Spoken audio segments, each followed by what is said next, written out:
Good morning everyone. हम लोग देखेंगे प्रतियोगिता दर्पण 2025 की फरवरी से लेकर दिसंबर तक जो है उसका नेशनल सेक्शन देखेंगे। जो भी 3-4 क्लासेस होंगी हम लोग कवर करेंगे पूरा, ठीक है। तो आज शुरू करते हैं नेशनल। तो फर्स्ट न्यूज़ क्या है और वेरी ब्रीफ में कवर करेंगे हम लोग ताकि रिवीजन भी जल्दी से हो सके। फर्स्ट न्यूज़ है एक देश एक चुनाव।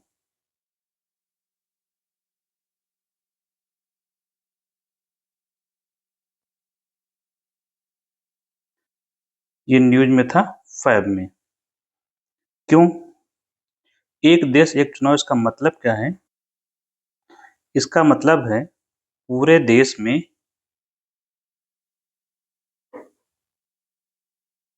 एक साथ चुनाव हो।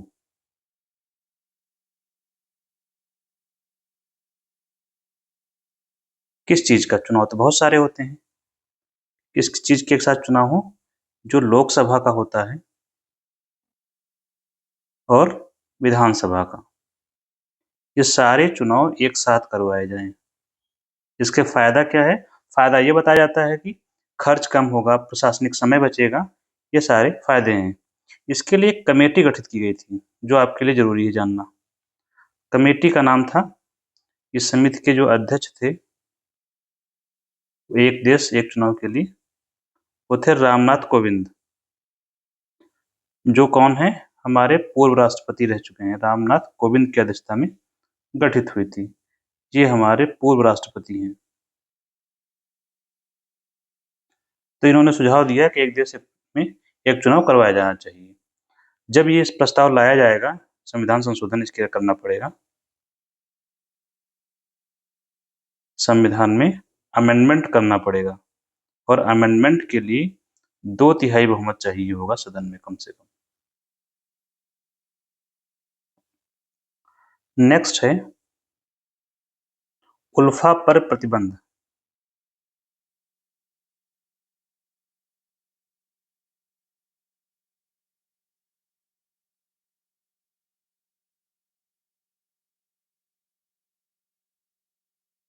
Ban on ULFA.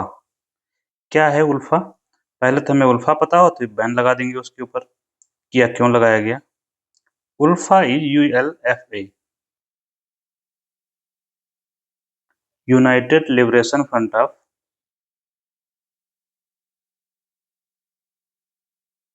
United Liberation Front of Assam. मतलब ये असम से जुड़ा हुआ संगठन है। तो ये असम के भारत से अलग करना चाहता है। असम को भारत से अलग करने की मांग है इनकी, कि हम असम को भारत से अलग करेंगे। आज जब भी कोई ऐसी मांग होती है ये देश की अखंडता के खिलाफ है। किसके खिलाफ है? देश की संप्रभुता, एकता एंड अखंडता के विरुद्ध है। ऐसी कोई भी मांग अगर कोई करता है तो देश की संप्रभुता, एकता और अखंडता के विरुद्ध है। अखंडता मतलब जिसके टुकड़े ना हो सके। यहाँ पर असम को अलग करके भारत के टुकड़े की बात कर रहे हैं। और जब भी ऐसी चीज होती है तो उसके ऊपर क्या किया जाता है? भारत सरकार के द्वारा प्रतिबंध लगाया जाता है। इसीलिए इसके ऊपर केंद्र सरकार द्वारा प्रतिबंध लगाया गया।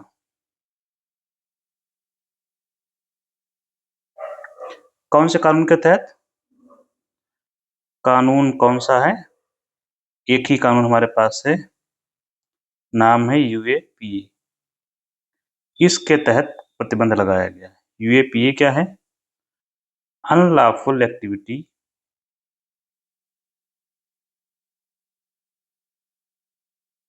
Prevention act. प्रिवेंशन मतलब होता है रोकना, एक्ट आप लोग जानते ही हैं। अनलॉफुल गैर कानूनी, एक्टिविटी का मतलब होता है गतिविधियां। तो गैर कानूनी गतिविधियों को रोकने का अधिनियम है। ये ईयर है 1967 का, इसके तहत लगाया गया है। अच्छा यहाँ पर देखिए प्रिवेंटिव है, तो यहाँ पर आपको पॉलिटिक्स अगर याद आएगी संविधान में। तो जो प्रिवेंटिव कानून है, प्रिवेंटिव डिटेंशन कानून, ये प्रिवेंटिव डिटेंशन कानून है। मतलब कोई व्यक्ति अपराध करे उससे पहले ही डिटेन किया जा सकता है इसमें। तो ये हो गया उल्फा के बारे में। नेक्स्ट है आईएनएस तुसील।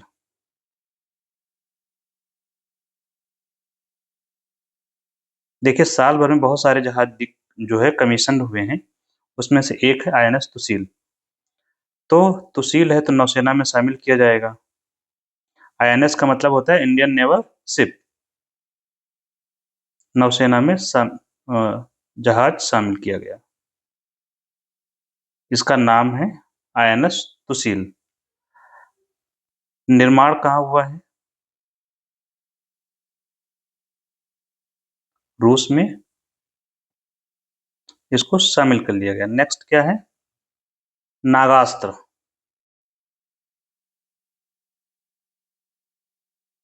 ये क्या है? नागास्त्र 1। ये है एक ड्रोन, और ड्रोन होते हैं मानव रहित। तो ये हो गया मानव रहित ड्रोन। इंग्लिश में बोलते हैं यूएवी, अनमैन्ड एरियल व्हीकल। छोटे छोटे फुल फॉर्म से कभी कभी यूं ही पूछ लेते हैं, तो पता होना चाहिए। Unmanned aerial vehicle. व्हीकल का मतलब कोई भी व्हीकल, जहाज हो गया। एरियल मतलब हवाई जहाज है। अनमैन्ड मतलब जिसमें कोई व्यक्ति ना हो। तो ये मानव रहित ड्रोन है। तो ये ड्रोन कैसा है? आत्मघाती है। इसकी विशेषता क्या है? आत्मघाती है। मतलब खुद को उड़ा सकता है। इसमें कुछ बम ब्लास्ट लगा दिया जाए तो खुद को नष्ट करते हुए बहुत बड़ा विस्फोट कर सकता है। तो हमारे लिए, देश की सेना के लिए बहुत अच्छा है। इसको सेना में शामिल किया गया है।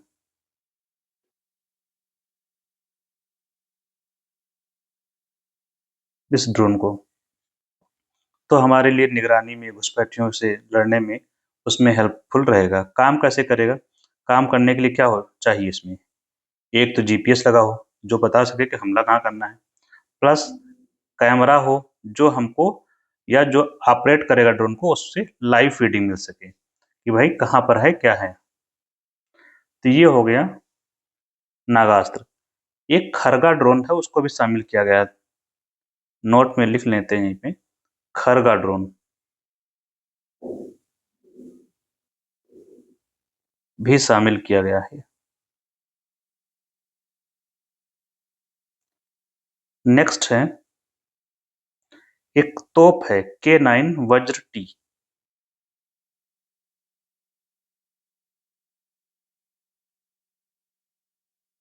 ये तोप है।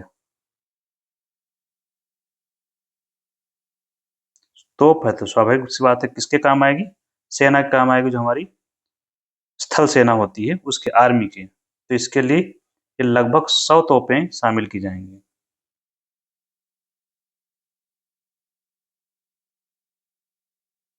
की जाएंगी।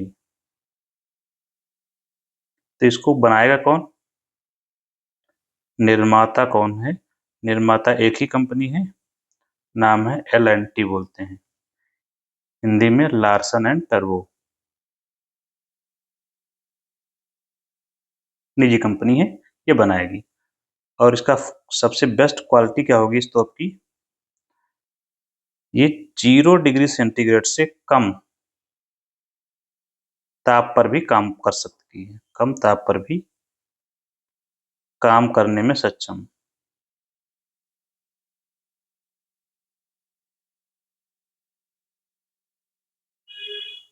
नेक्स्ट एक है प्रोबा 3।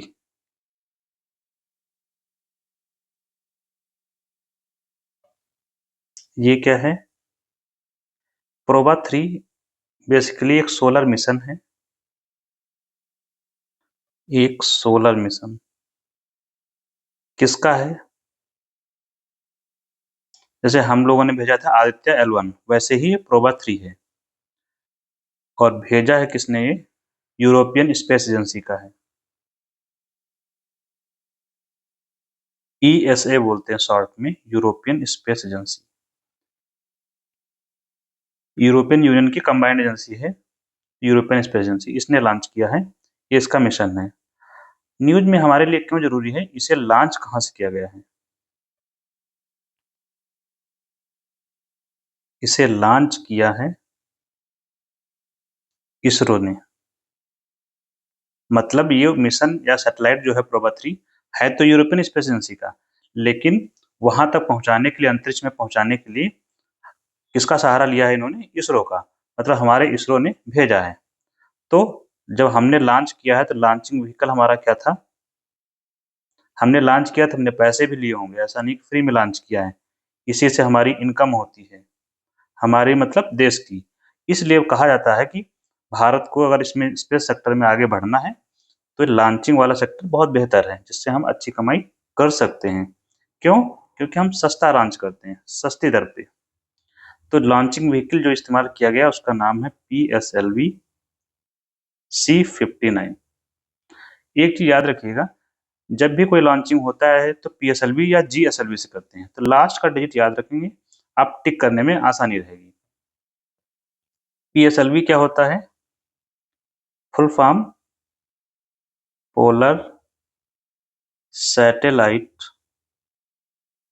Launching vehicle.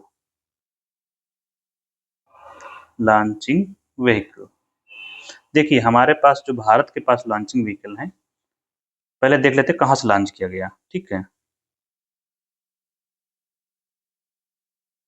कहाँ से लॉन्च किया गया? हमारे पास एक ही लोकेशन है जहाँ से हम लॉन्च करते हैं, उसका नाम आप लोगों को याद होगा। क्या नाम है? श्रीहरिकोटा। वहां पर सतीश धवन स्पेस सेंटर है, वहीं से लॉन्च करते हैं। ये कहाँ पर है? आंध्र प्रदेश में है। हमें दोनों चीजें पता होनी चाहिए क्योंकि ये पूछा ही जाता है। श्रीहरिकोटा में, तो वहां पर सतीश धवन स्पेस सेंटर है, वहां से लॉन्च किया गया है इसको। ठीक है, यहाँ पर एक चीज हमें जो स्पेसिफिक फोकस करना है, भारत के लॉन्चिंग व्हीकल, नोट में आप लोग लिख लीजिए एक्स्ट्रा जानकारी में, भारत के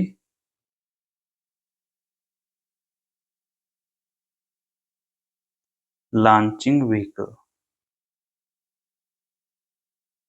जो इसरो के पास है, इसरो लॉन्च करता है ना भारत की तरफ से, तो हमने पहले बनाया था SLV, full form satellite launching vehicle, satellite को लॉन्च करने वाला व्हीकल।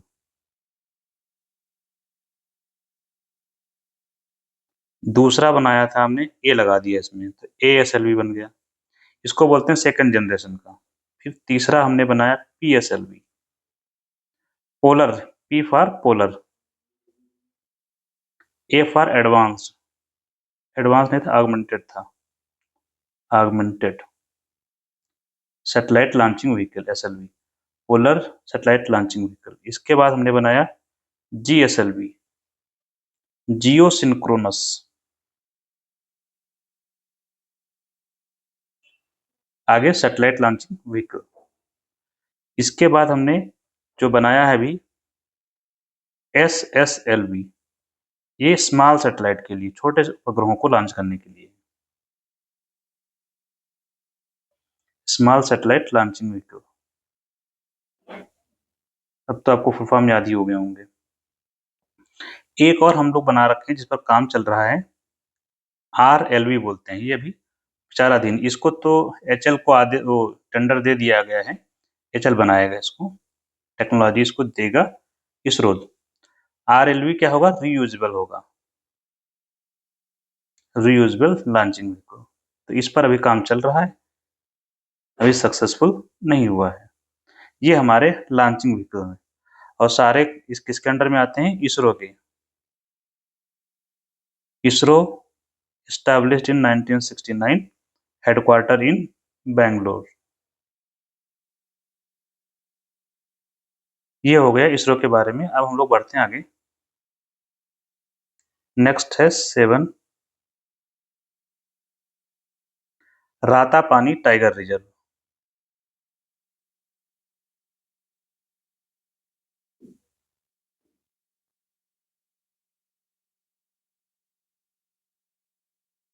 इसके बारे में अभी टाइगर रिजर्व इसको घोषित किया गया है तो 57th टाइगर रिजर्व है, 57वां टाइगर रिजर्व घोषित किया गया है। लोकेशन कहाँ है? एमपी में, MP that is Madhya Pradesh. तो ये एमपी का 8वां रिजर्व होगा, टाइगर रिजर्व। इससे पहले घोषित किया था इन लोगों ने, मतलब सरकार ने, उसका 56वां टाइगर रिजर्व था, जो उसका नाम था गुरु घासीदास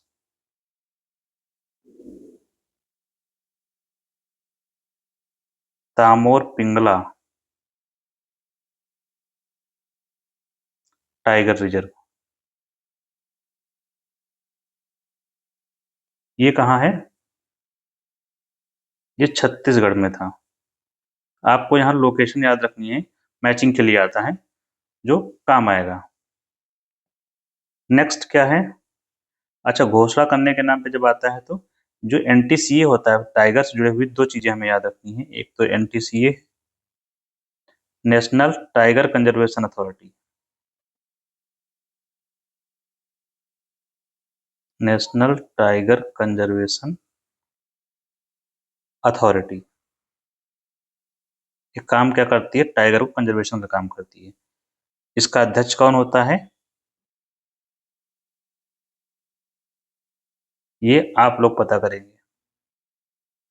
इस एक और चीज यहाँ इसके बारे में पता होनी चाहिए, जो प्रोजेक्ट टाइगर है, जो पूछा जाता है अक्सर कि प्रोजेक्ट टाइगर कब शुरू किया गया था।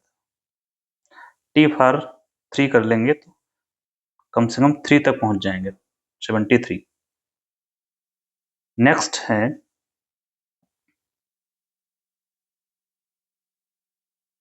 फॉरेस्ट रिपोर्ट आई थी 2023 की, उसके बारे में, वन स्थिति रिपोर्ट।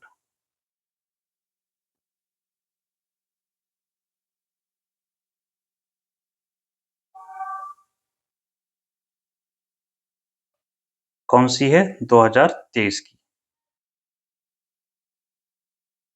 चलिए इसके बारे में देखते हैं, कब पब्लिश होती है। तो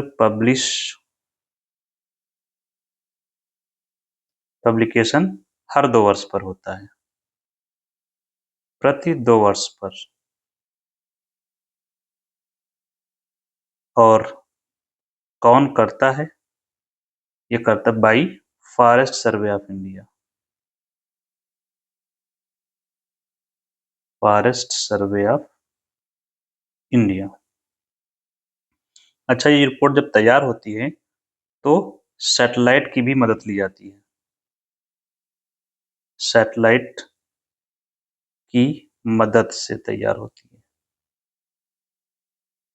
मतलब सैटेलाइट भी योगदान करते हैं, जो हमने लॉन्च कर रखे हैं। अब हम देखते हैं रिपोर्ट का जो क्रक्स है क्या है।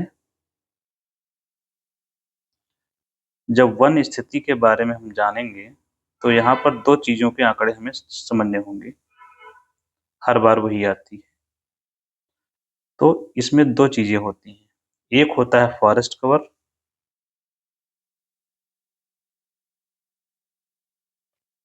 एक होता है ट्री कवर। कवर का मतलब होता है आवरण, ट्री का मतलब होता है पेड़। इतना तो आप लोग जान रहे होंगे। फॉरेस्ट को हिंदी में बोलते हैं वन, तो वन धन आवरण बराबर वनावरण। ठीक। ट्री कवर का क्या होगा? वृक्ष धन आवरण बराबर वृक्षावरण, मतलब वृक्ष से जो ढके हुए हैं, ढका हुआ क्षेत्रफल होगा, उसे बोलते हैं वृक्षावरण। जो फॉरेस्ट का होगा उसे बोलते हैं वन आवरण। ठीक। अब वनावरण जो है ये कितने परसेंट है हमारे पास? 21.76%। और वृक्ष आवरण है कितना हमारा? 3.41%।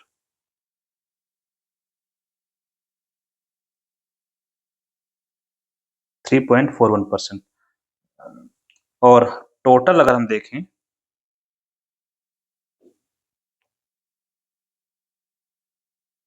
तो कितना हो जाएगा? 25.17%। ये है टोटल वृक्षावरण प्लस वन आवरण, दोनों को जोड़कर हो गया 25.17% किसका? भारत के कुल क्षेत्रफल का। भारत के कुल क्षेत्रफल का। और अगर भारत का कुल क्षेत्रफल देखें तो कितना है? 32,87,263 वर्ग किलोमीटर। वर्ग हटा दीजिए, किलोमीटर स्क्वायर ठीक सफिशिएंट है एटलीस्ट। ये भारत का कुल क्षेत्रफल, इसका 25% भाग वृक्षों से ढका हुआ है। ठीक है, अगर हम इसका एरिया देखें कितना एरिया है, अगर तो एरिया है इसका 8,27,356 किलोमीटर स्क्वायर। इतना क्षेत्र वन से ढका हुआ है। ठीक, और दूसरी खास बात क्या है, इसमें वृद्धि हुई है। क्या हुई है? वनावरण प्लस वृक्षावरण में वृद्धि हुई है पिछली की तुलना में। इसको ऐसे कर देते हैं, स्पष्ट है। अब जब हम वनों का वर्गीकरण करते हैं, जैसे फॉरेस्ट कवर जो हम ये पढ़ रहे थे अभी, इसका अगर हम क्लासिफिकेशन करें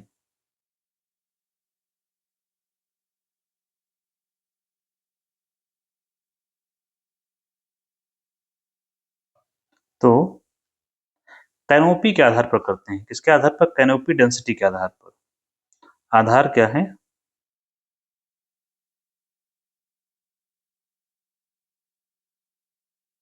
कैनोपी डेंसिटी।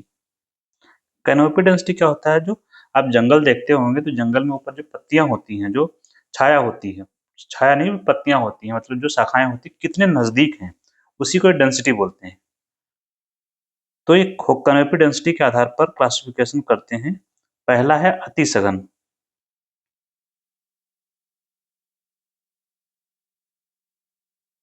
अति घने वन, यहाँ पर वो वाले आते हैं जिनकी डेंसिटी होती है 70% एंड अबव। दूसरे नंबर पर आते हैं मध्यम घने वन।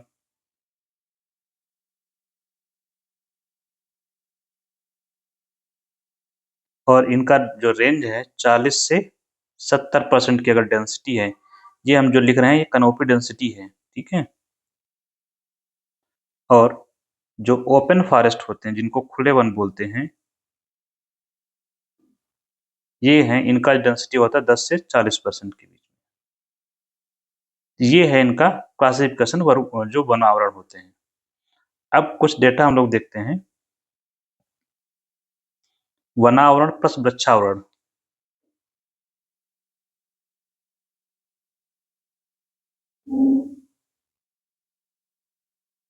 वन प्लस वृक्ष आवरण में जो वृद्धि हुई है,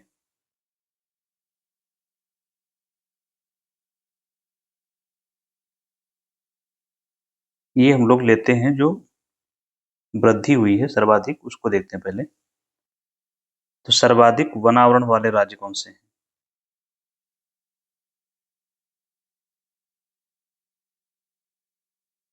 सर्वाधिक वनावरण वाले राज्य,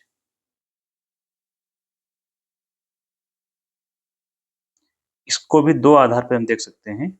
एक तो होगा क्षेत्रफल के आधार पर, दूसरा होगा प्रतिशत के आधार पर।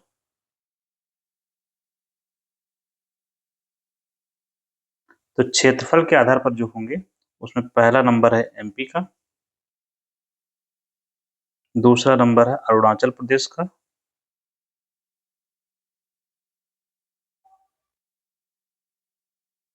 और तीसरा नंबर आएगा छत्तीसगढ़ का। और परसेंटेज के आधार पर हम देखते हैं तो पहला नंबर है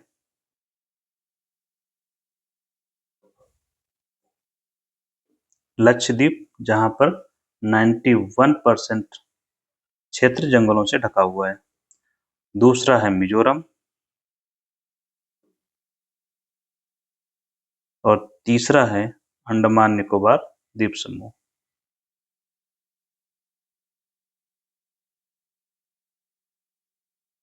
ये 85% है। तो ये नेक्स्ट क्या जानते हैं इसमें, मैंग्रोव वनस्पति के बारे में जानते हैं कि मैंग्रोव का क्या रहा।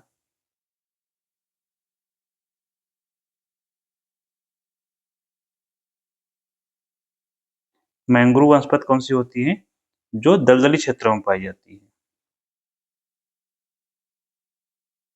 दलदली क्षेत्रों में। जैसे हमारा सुंदरबन है, हमारा सुंदरबन कहाँ पर है, वेस्ट बंगाल में। सुंदरबन क्यों कहते हैं, क्योंकि यहाँ पर सुंदरी नामक वृक्ष पाए जाते हैं, सुंदरी वृक्ष के कारण।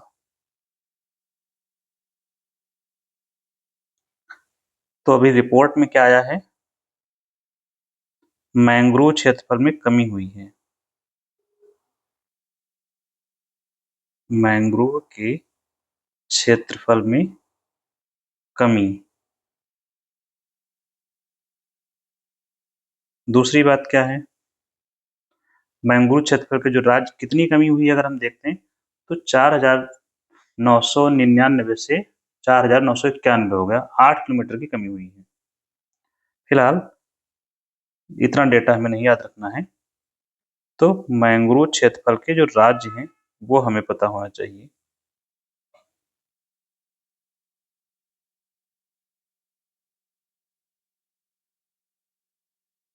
मैंग्रोव क्षेत्रफल जहां सर्वाधिक मैंग्रोव पाए जाते हैं,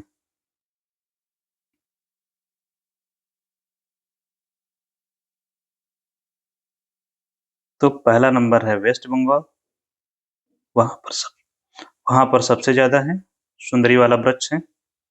दूसरा गुजरात, और तीसरा है अंडमान, अंडमान एंड निकोबार पूरा लिखेंगे इसको। नेक्स्ट,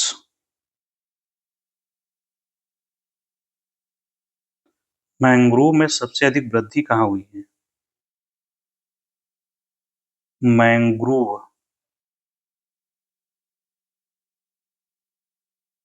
हिंदी में आप लोग देखिए कैसे लिखते हैं इसको, मैं इंग्लिश में लिख दे रहा हूँ फिलहाल।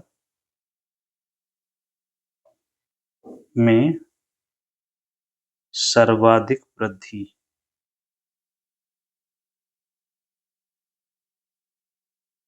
ये हुई है आंध्र प्रदेश में।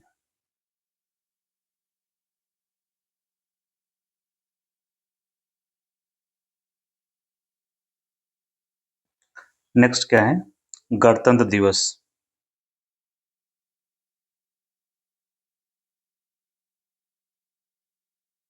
दो 2025। इसमें क्या है, एक तो हमने कब मनाते हैं, तो ये मनाया जाता है 26 जनवरी को। पहला हमने कब मनाया था, 26 जनवरी 1950 को। क्यों मनाते हैं, क्योंकि इसी दिन संविधान पूरी तरह से लागू किया गया,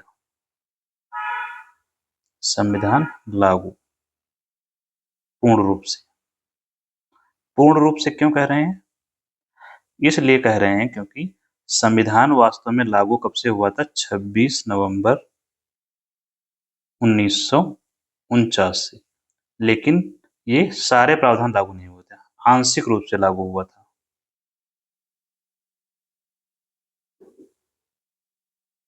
लेकिन हमने ये तारीख क्यों चुनी 26 जनवरी की, इसका कारण क्या था 26 जनवरी तारीख चुनने का, क्योंकि इसी दिन 1930 में हमने पहला स्वतंत्रता दिवस मनाया था। तो इसको याद रखने के लिए पहला स्वतंत्रता दिवस किसने मनाया था, इंडियन नेशनल कांग्रेस ने मनाया था, इसलिए इसको हम इस तारीख को संविधान को लागू करने का दिन चुना गया था। यहाँ पर अगर हम संविधान की अगर हम बात करते हैं,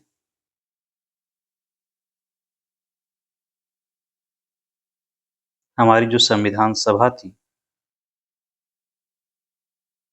उस संविधान सभा में कभी-कभी पूछा जाता है कितनी महिलाएं थी,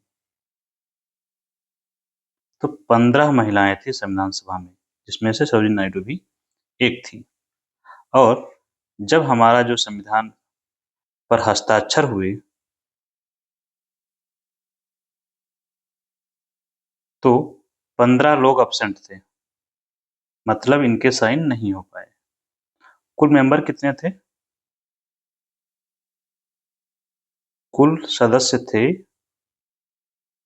299 माइनस 15, कितने बचेंगे? 284।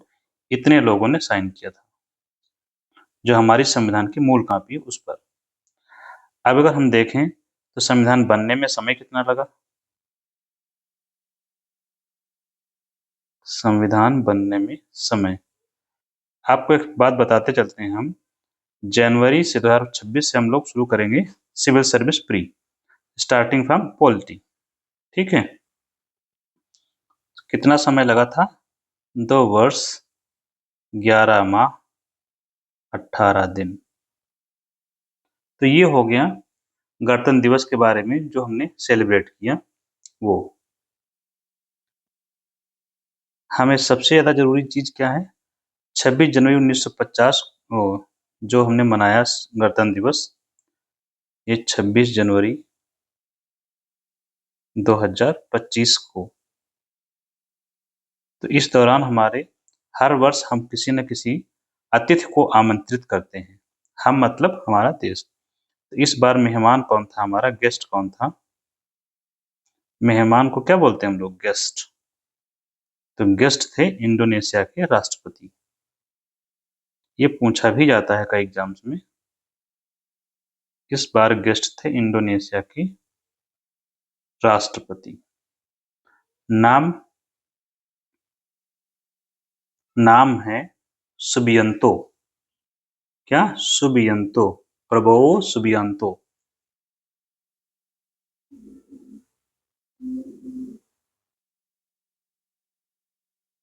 प्रबोवो सुबियंतो, ये गेस्ट थे 26 जनवरी को। और यहाँ पर एक और चीज यहाँ नोट कर लेंगे हम लोग। हमने जब पहला गणतंत्र दिवस मनाया था, कब? 26 जनवरी 1950 को। तो इस तारीख को अतिथि कौन थे?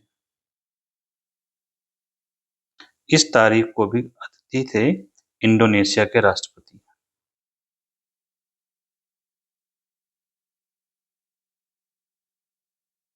और उस समय जो भी उनके राष्ट्रपति रहे होंगे, उनका नाम क्या था? सुकर्णो। तो इंडोनेशिया के साथ हमारे रिश्ते काफी गहरे रहे हैं। ये हो गया इनके गणतंत्र दिवस के बारे में। नेक्स्ट, प्रवासी भारतीय दिवस।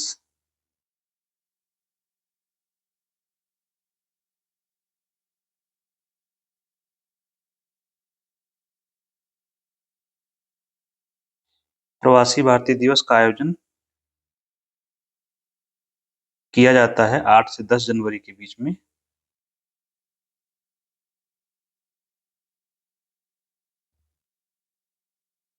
और कहाँ आयोजन हुआ इस बार? वेन्यू क्या था?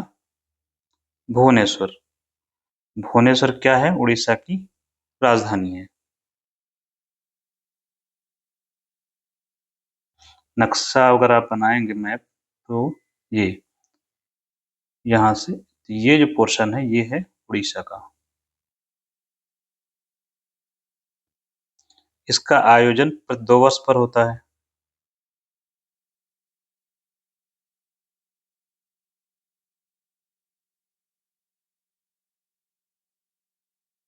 और ये जो मनाया गया 2025 में, ये 18वां पीबीडी था।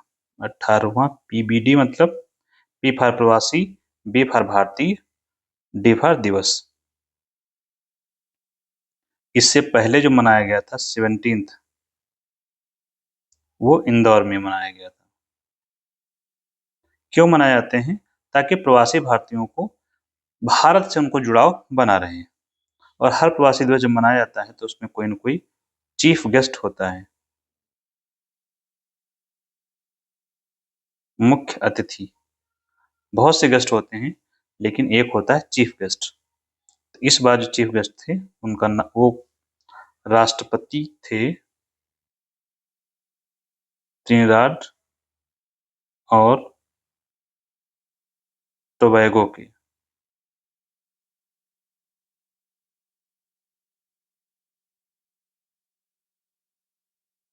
और इस बार की थीम क्या थी? अक्सर पूछा जाता है एग्जाम में, विकसित भारत में प्रवासी भारतीयों का योगदान। विकसित भारत में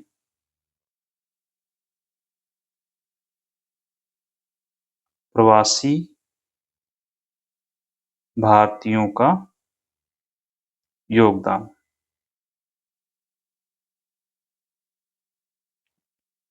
अच्छा, ये दिवस हम कब से मना रहे हैं?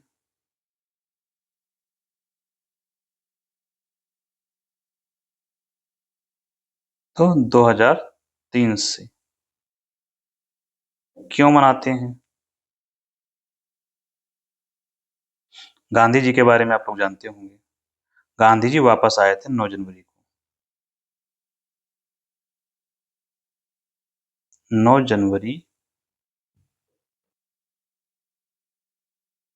1915 में गांधी वापस आए थे। गांधी का मतलब महात्मा गांधी।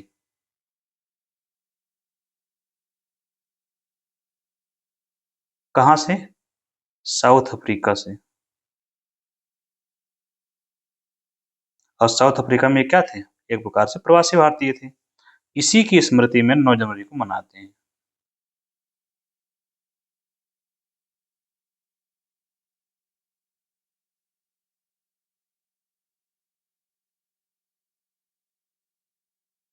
नेक्स्ट क्या है?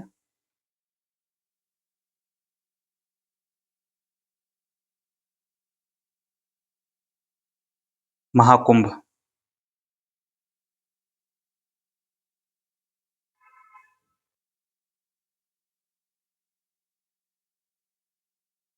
2025। यह क्या है? ये एक धार्मिक आयोजन है।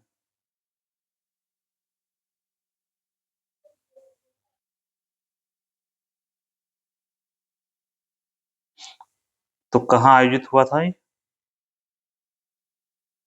इलाहाबाद। जिसका नया नाम क्या है? प्रयागराज। तो यहाँ आयोजित हुआ था।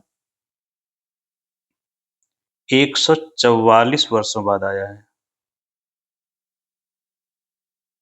इसलिए इसको महाकुंभ कहा जा रहा है।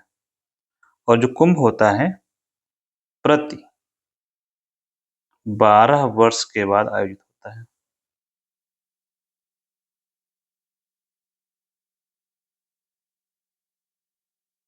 ठीक है। कितने स्थानों पर होता है? 4 स्थानों पर। कुंभ का आयोजन 4 जगहों पर होता है। कहाँ कहाँ पर? एक तो जान ही गए हैं, प्रयागराज। दूसरा उज्जैन। उज्जैन में कहाँ है? एमपी में। वहाँ महाकाल का मंदिर है, आप लोग जानते होंगे। थर्ड है नासिक।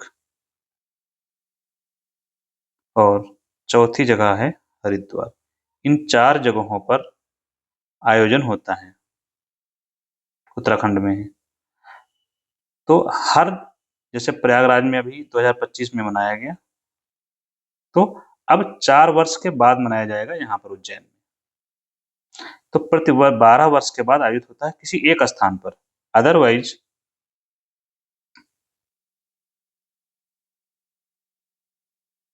प्रति 4 वर्ष पर मनाया जाता है कुंभ। हर जगह पर 4 वर्ष बाद, यहाँ 25 में हुआ तो यहाँ 29 में होगा, तो ऐसे क्रम से मनाया जाता है। लेकिन किसी एक स्थान पर जब आएंगे तो 12 वर्ष बाद आ जाता है किसी एक स्थान पर। क्यों मनाते हैं? कारण क्या है? समुद्र मंथन हुआ था, हमारी जो पौराणिक कथा है हिंदू धर्म के अनुसार, समुद्र मंथन हुआ था और समुद्र मंथन से निकला था एक कलश, जिसमें क्या था? अमृत।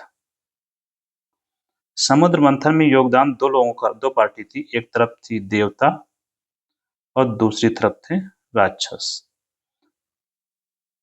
तो इस कलश पर अधिकार कब्जा करने के लिए, अधिकार करने के लिए लड़ाई हो गई, मतलब विवाद हुआ है इसके बीच में, इन्हीं दोनों के बीच में, देवताओं और राक्षस के बीच में। जब विवाद हो गया तो इसको, कलश को लेकर जा रही थी एक देवी, तो इस कलश से अमृत की बूंदें गिरी। ठीक है, अमृत की बूंदें जो 4 जगहों पर गिरी। वो 4 जगहें कौन सी हैं? जो ऊपर बता चुके हैं। इसीलिए यहाँ पर प्रति 4 वर्ष पर इनका आयोजन किया जाता है। ठीक, 11 हो गया। नेक्स्ट क्या है न्यूज? युद्धपोत और पनडुब्बी।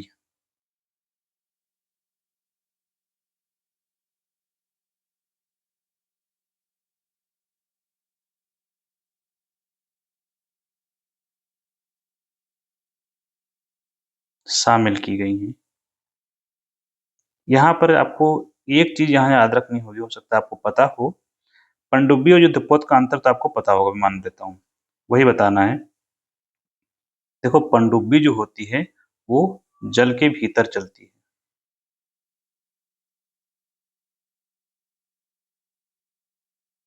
ठीक है। और युद्धपोत जो होता है, जिसको बोलते हैं वारशिप, क्या बोलते हैं? वारशिप। ये होता है जहाज जो जल के ऊपर चलता है, नाव जैसे नहीं होती वैसे, बस ये नाव जैसा नहीं होते, बड़ा साइज होता है इसका। और पनडुब्बी को बोलते हैं सबमरीन। अब यहाँ पर होता है, जब आप पढ़ते होंगे कि न्यूक्लियर पावर्ड है, तो नाभिकीय पनडुब्बी कौन सी होती है? ये डिपेंड करता है इस बात पर, जो पनडुब्बी होती है उसमें ईंधन कौन सा यूज किया जा रहा है। तो सबमरीन में जैसे डीजल वाली होती है, डीजल इलेक्ट्रिक है, या परमाणु वाली पनडुब्बी है। तो यहाँ पर हम पहले देखते हैं युद्धपोत के बारे में। 2 युद्धपोत हैं जो शामिल किए गए हैं। एक हो गया आईएनएस नीलगिरी और दूसरा आईएनएस सूरत। इनको शामिल किया गया है या कमीशन किया गया है। इसमें से एक फ्रिगेट है, एक है डिस्ट्रॉयर। तो सूरत जो है, आईएनएस सूरत जो है, ये डिस्ट्रॉयर है। डिस्ट्रॉयर मतलब ध्वस्त करने वाला। तो इससे हम क्या करते हैं? आक्रमण करने का काम करते हैं। ये ऑफेंसिव होता है, आक्रामक होता है। और जो आईएनएस नीलगिरी है, ये क्या है? ये फ्रिगेट है, एक प्रकार का फ्रिगेट है। फ्रिगेट क्या होता है? ये डिफेंसिव होता है, मतलब रक्षा करने का काम करेगा। अब इसका मतलब दोनों में थोड़ा सा डिफरेंस क्या है? देखिए, फ्रिगेट तब काम करेगा जब मान लीजिए किसी ने हमला किया, तब अपनी रक्षा करना, तब हमला करेगा वो भी। लेकिन पहले कोई हमला करेगा तब हम रिस्पॉन्स करेंगे। ऑफेंसिव में क्या है? हमको लग रहा है किसी से खतरा, तो हम हमला करेंगे, दैट इज ऑफेंसिव। ये हो गया ऑफेंसिव। डिफेंसिव में पहले किसी ने हमला किया, मान लीजिए कि ये हमारी पनडुब्बी है, तो किसी ने हमला कर दिया, तो हमने इसके ऊपर बाद में हमला किया, तो इसको बोलते हैं डिफेंसिव है। यहाँ पर एक चीज याद रखते हैं, जैसे कि जो समुद्री पोत होते हैं, कई बार आपसे पूछा जाता है समुद्री जहाज, इनकी गति कैसे नापते हैं? तो गति नापी जाती है नॉट में। इकाई है समुद्री जहाज की गति नापने के लिए।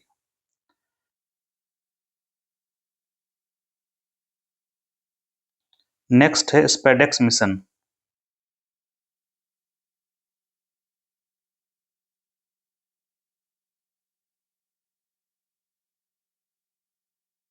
स्पेडेक्स मिशन फुल फॉर्म क्या है इसका? Space docking experiment. एक तो बात क्लियर हो गई कि प्रयोग है। डॉकिंग का मतलब क्या होता है? दो चीजों को आपस में जोड़ना। यहाँ पर जो डॉकिंग हम कर रहे हैं सैटेलाइट की है, तो दो सैटेलाइट को आपस में जोड़ना।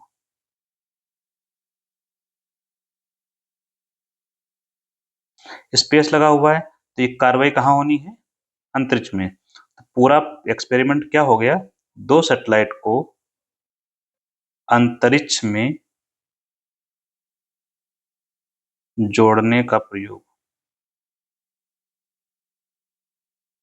एक्सपेरिमेंट किया जाएगा। जोड़ेंगे तो उसको अलग भी किया जाएगा। डॉकिंग को जोड़ना बोलते हैं, अनडॉकिंग को अलग करना हो जाएगा। तो ये मिशन है। तो इस मिशन के तहत हमने दो स्पेसक्राफ्ट भेजे जाएंगे। दो स्पेसक्राफ्ट कहाँ जाएंगे? स्पेस में। फिर वहां पर क्या होगा? इनको जोड़ा जाएगा, आपस में जुड़ेंगे, इसको बोलेंगे डॉकिंग। जुड़ने के बाद इनको अलग करेंगे, जिसको बोलेंगे अनडॉकिंग। यही एक्सपेरिमेंट है।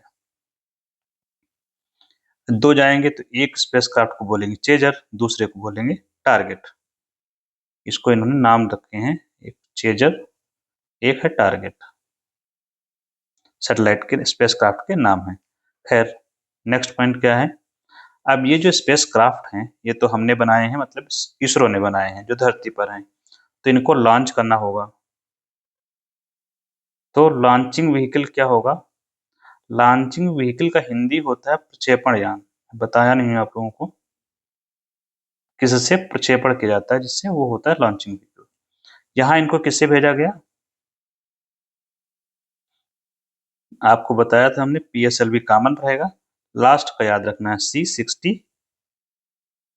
से भेजा गया है इनको। PSLV C60 से भेजा गया।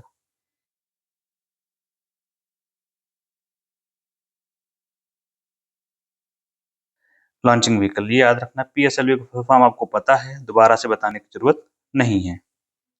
जो PSLV होता है, इसे इसमें जो शेप होता है, साइज, शेप साइज,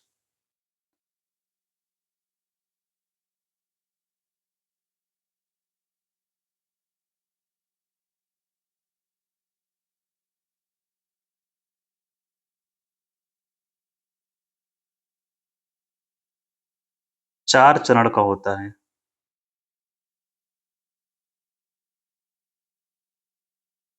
ये हो गया। यहाँ पर रखते हैं सैटेलाइट, और बाकी ये स्टेज होती हैं। फर्स्ट स्टेज, दो, तीन और चार स्टेज होती हैं। तो जब ये टेक ऑफ करता है तो पहले चरण खत्म होता है, फिर ये कट के गिर जाएगा, फिर ये अलग होकर गिरेगा, फिर ये, फिर लास्ट में ये, और सैटेलाइट स्पेस में स्थापित हो जाता है। अब ये जो किया गया है इसके कई सारे लाभ हमको हो सकते हैं। फॉर एग्जाम्पल, हमको क्या बेनिफिट होंगे इससे? बेनिफिट क्या होगा? एक तो ये है कि जब हमको स्पेस स्टेशन बनाना हो, तो हम सोच रहे हैं 1935 तक बनाने के, हम का मतलब भारत सोच रहा है, तो स्पेस स्टेशन बनाने में यूजफुल होगा। दूसरा, हम अगर गगनयान भेजेंगे अपने, मैन मैंड मिशन बोलते हैं गगनयान, मैंड मिशन, इसको लॉन्च करने की हम लोग तैयारी कर ही रहे हैं। हो सकता है एक दो साल में लॉन्च करें हम लोग, जिसमें क्या होगा, हम, हमारा जो अंतरिक्ष यात्री होगा वो जाएंगे इसमें, भारतीय, और स्पेस में रह कर आएंगे। प्लस इसका यूजफुल होगा चंद्रमा से अगर नमूने वापस लाने हैं, सैंपल, मतलब वहां की मिट्टी को भर कर वापस लाना है, तो वापस लाने में ये यहाँ पर काम आएगा। ठीक है, तो ये हो गया हमारा स्पेडेक्स। नेक्स्ट है एक पोत है, उत्कर्ष पोत।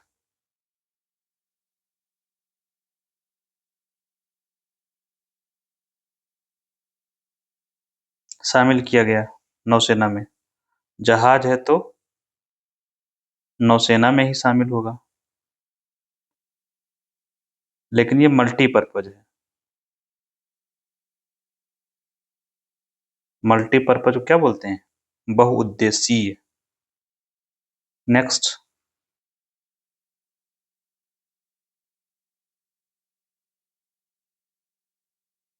नाग मार्क टू।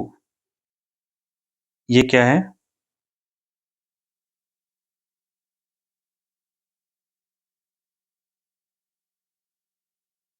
ये मिसाइल है, आपने नाग जो पढ़ा है उसी का एडवांस वर्जन है। तो anti tank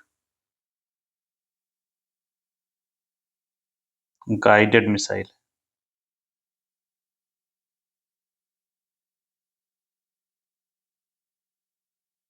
anti tank guided missile.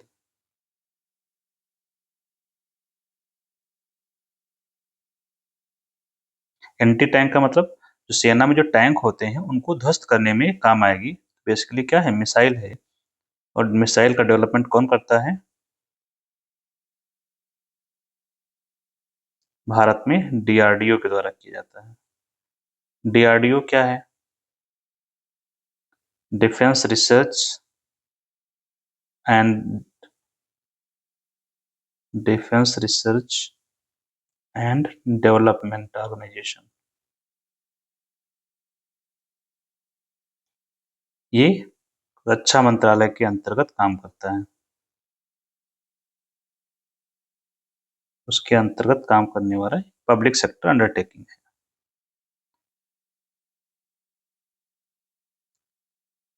Next, सबसे गर्म वर्ष कौन सा रहा 1901 के बाद?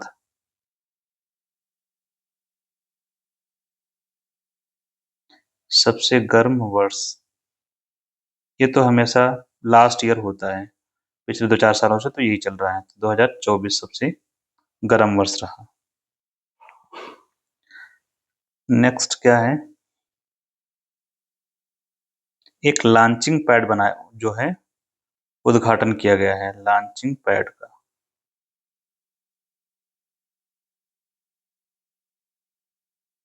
किसके लॉन्चिंग पैड का और कौन?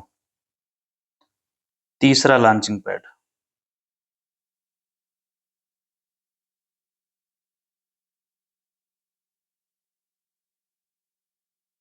कहां पर?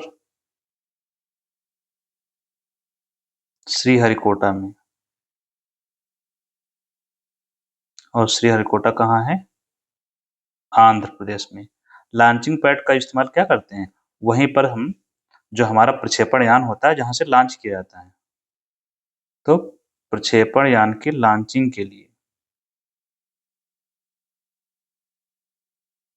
कोई जगह होती है जहां से लॉन्च किया जाता है, उसी को बोलते हैं लॉन्चिंग पैड। तो श्रीहरिकोटा में सतीश धवन स्पेस सेंटर, वहीं पर किया गया है इसका लॉन्चिंग। नेक्स्ट क्या है? दिल्ली चुनाव।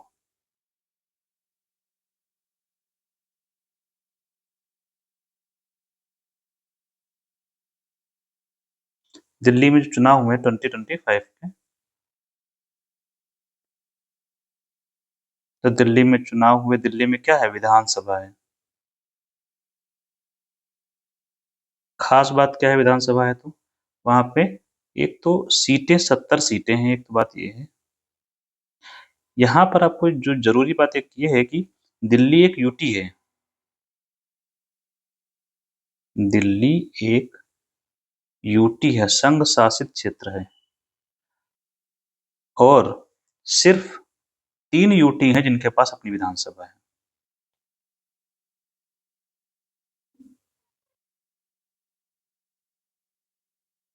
सिर्फ 3 यूटी हैं जिनके पास विधानसभा है।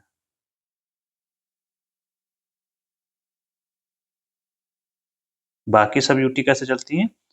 केंद्र के द्वारा नियुक्त किए गए एडमिनिस्ट्रेटर के द्वारा। 3 यूटी में 1 दिल्ली है,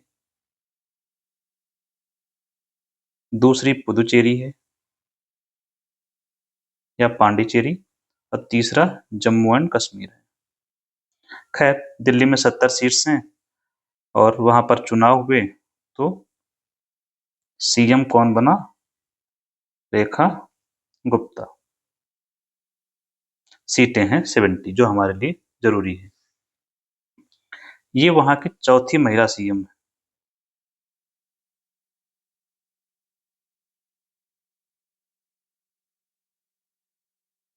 नेक्स्ट,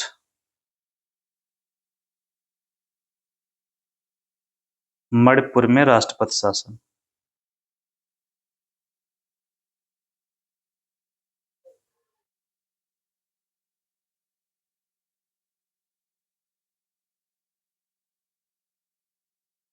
क्या और क्यों?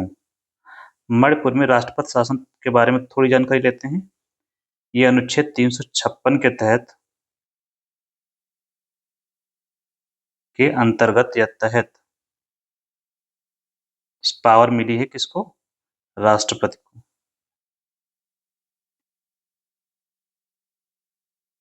तो होता क्या है, राष्ट्रपति उद्घोषणा करता है राष्ट्रपति शासन की। कब करता है? ग्राउंड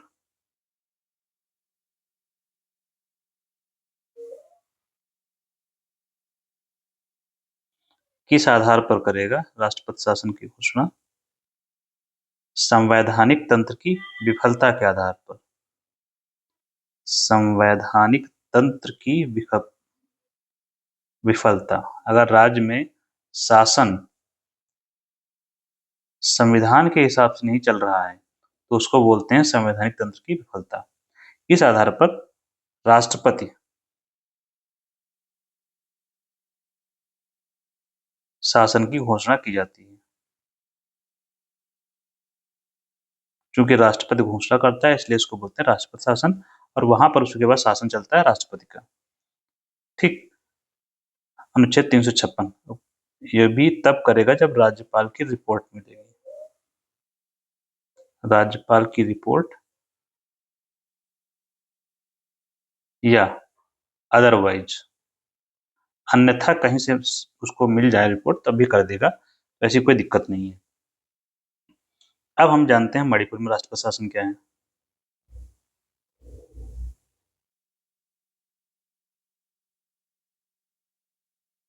मणिपुर में राजधानी आप लोग जानते हैं इम्फाल है।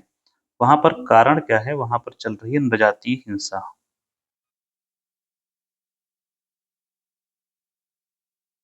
नृजातीय संघर्ष। 2 समुदाय कौन से हैं? एक है मैती और दूसरी तरफ कुकी, जो बाकी समुदाय हैं। मैती समुदाय वहां बहुसंख्यक है।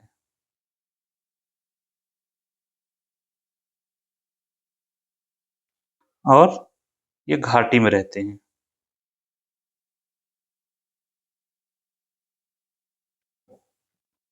ये जो कुकी समुदाय है इनकी संख्या कम है और ये पहाड़ी क्षेत्रों में रहते हैं।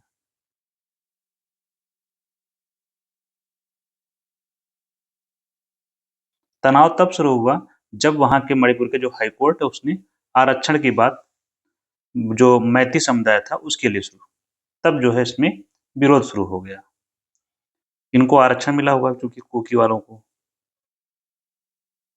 कुकी जो समुदाय है इनको मिला है आरक्षण। कहाँ पर? शिक्षा में,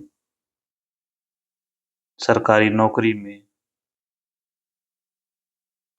और जब हाई कोर्ट ने कहा कि मैती को भी मिलना चाहिए, तब इन दोनों में, मैती को आरक्षण देने की बात जब शुरू की हाई कोर्ट ने, तब आपस में इन दोनों के बीच तनाव शुरू हो गया। इस संघर्ष की वजह से क्या हुआ? यहाँ हिंसा फैली बड़े पैमाने पर, लॉ एंड ऑर्डर फेल हो गया, तो राष्ट्रपति शासन लगाया गया। ठीक है, नेक्स्ट चलते हैं हम लोग।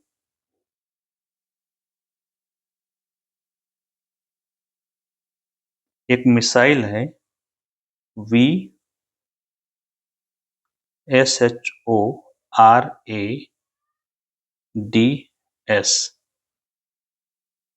इसका फुल फॉर्म पूछा गया है बीपीएससी में, एक आध साल पहले का ही है। तो फुल फॉर्म क्या है? V for very very short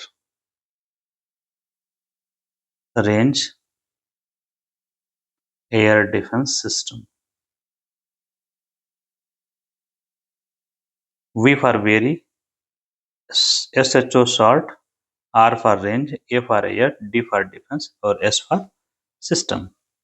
चूंकि मिसाइल है तो मिसाइल का निर्माण या विकास कौन करता है? भारत में संस्था है DRDO। टेक्नोलॉजी स्वदेशी होगी।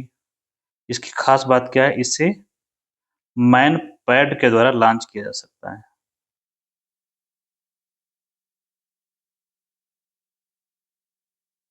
लॉन्च का मतलब दागा जा सकता है। मैन पैड तो man portable air defence system बोलते हैं।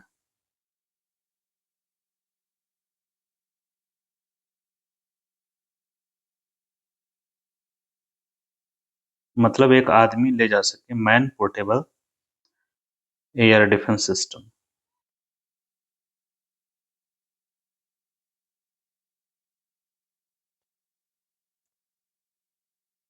नेक्स्ट क्या है? पूर्वी कमान का मुख्यालय।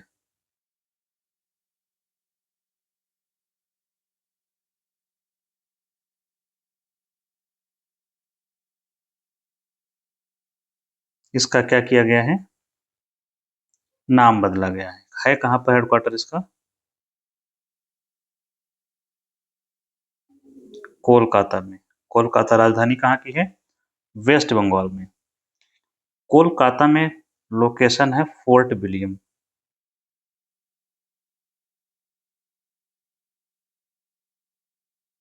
आपको याद होगा फोर्ट विलियम कॉलेज हुआ करता था, जहां पर सिविल सर्वेंट्स की जो ट्रेनिंग थी उसका प्रावधान किया गया था।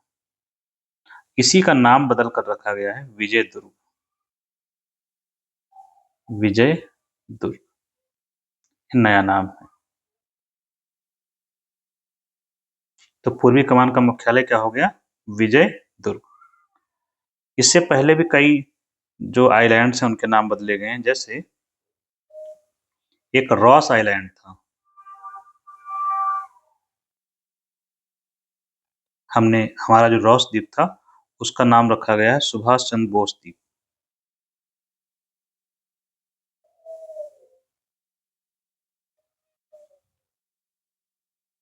एक है नील द्वीप, उसको कर दिया गया शहीद द्वीप। और एक है हावलॉक आइलैंड, उसको स्वराज द्वीप। ये नए नाम हैं, रखे गए हैं।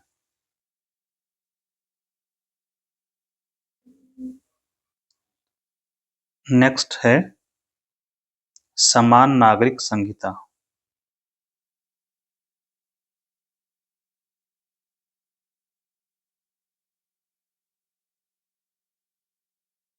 Uniform civil code.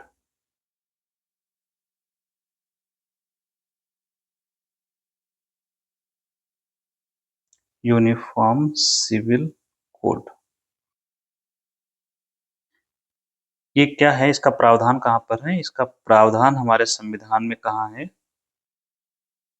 अनुच्छेद 44 में। और इसी के तहत इसमें क्या बातें होती हैं? जो नागरिकों से जुड़े हुए कानून होते हैं।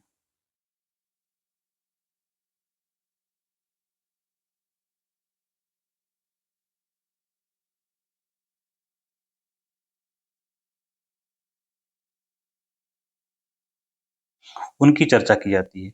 जैसे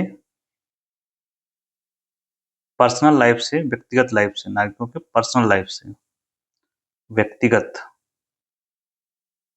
जैसे कि शादी विवाह, इससे जुड़े हुए कानून। ठीक है, शादी विवाह हो गया, तो बच्चे हुए तो बच्चों की कस्टडी किसको मिलेगी?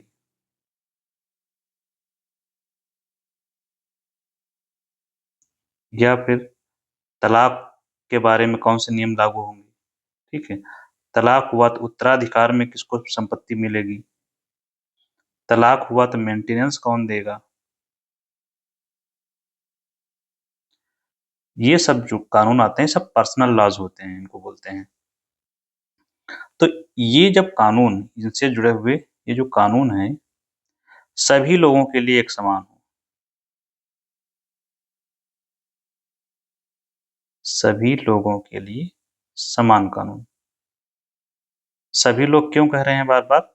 इसलिए सभी लोगों से तात्पर्य है किसी भी धर्म का लोग, हिंदू हो, मुस्लिम हो, सिख हो, ईसाई हो, बौद्ध हो, जैन हो, सबके ऊपर एक समान कानून लागू हो।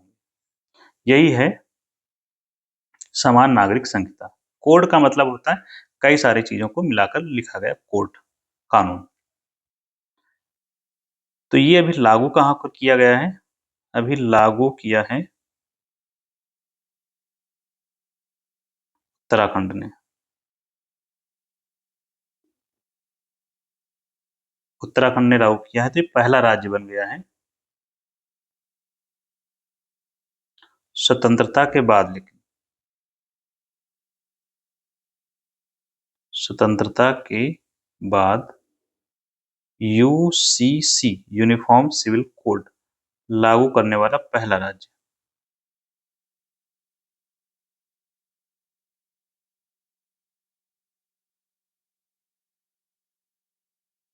स्वतंत्रता के बाद क्यों लिखा गया? क्योंकि भारत में यूसीसी लागू है पहले से। कहां पर? गोवा में। गोवा में पहले से ही समान नागरिक संहिता लागू है। नेक्स्ट,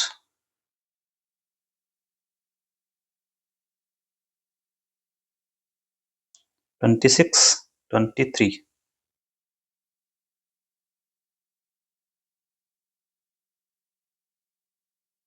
रामसर स्थल, रामसर स्थल या रामसर साइट।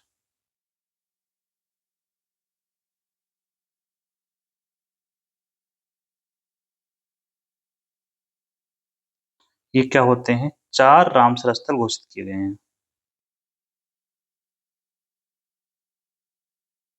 4 आर्द्रभूमि को रामसर स्थल घोषित किया।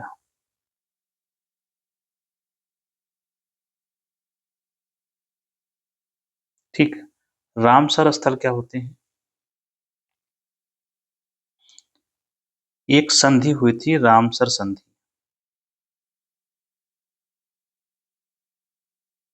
कब? 1971 में। कहाँ? रामसर में, रामसर शहर में। ये शहर कहाँ है? ईरान में। पूछा खूब जाता है, इसी के नाम पर संधि का नाम रखा गया, रामसर संधि। हुआ क्या? अब रामसर संधि जो है ये किससे जुड़ी हुई है? आर्द्र भूमियों के संरक्षण से। आर्द्र भूमि को इंग्लिश में बोलते हैं वेटलैंड। आर्द्र भूमि के संरक्षण से। तो जो भूमियां जिन पर ज्यादा दबाव है, प्रदूषित हो गई हैं, उनको इसमें शामिल किया जाता है, वेटलैंड को, आर्द्र भूमियों को। इसीलिए एक हम मनाते हैं वेटलैंड दिवस, विश्व आर्द्र भूमि दिवस। कब मनाया जाता है? 2 फरवरी को, क्योंकि इसी दिन हस्ताक्षर हुए थे, 2 फरवरी 1971 में। भारत इसका पक्षकार है। तो अभी 4 जो रामसर साइट घोषित हुई हैं, उनके नाम क्या हैं? एक है सक्कारा कोट्टई।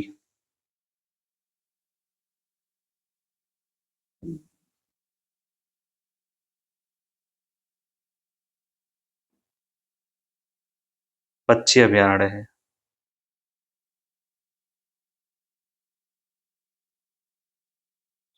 दूसरा है थेरथंगल।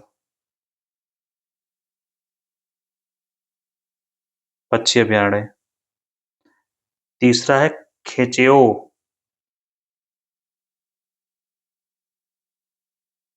खेचेओ पलरी वेटलैंड। ये कहाँ है? सिक्किम में है। आपसे मैचिंग पूछा जाता है सो याद रखेंगे। और थेरुथंगल ये तमिलनाडु में है, और सक्कारादुरई भी टीएन तमिलनाडु में। चौथा है उधवा झील।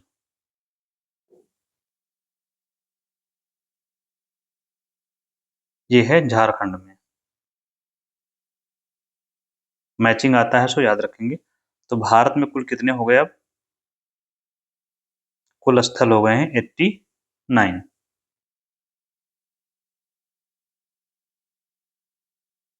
और रामसर संधि में भारत शामिल है ही, ये तो मैं बता ही चुका हूं आपको।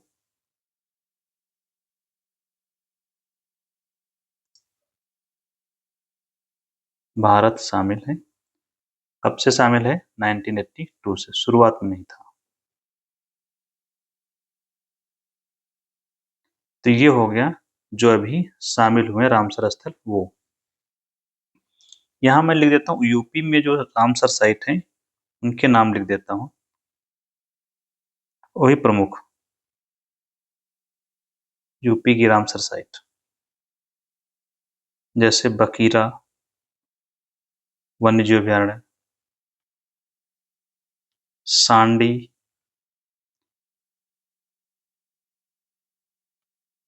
समसपुर। ये मैचिंग के लिए यूपी में खूब पूछा जाता है।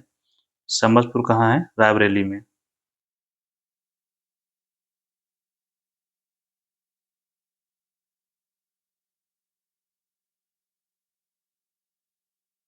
समान ये मैनपुरी में है। माँ से पकड़ के मैनपुरी याद कर लेंगे। ये कुछ प्रमुख हो गए।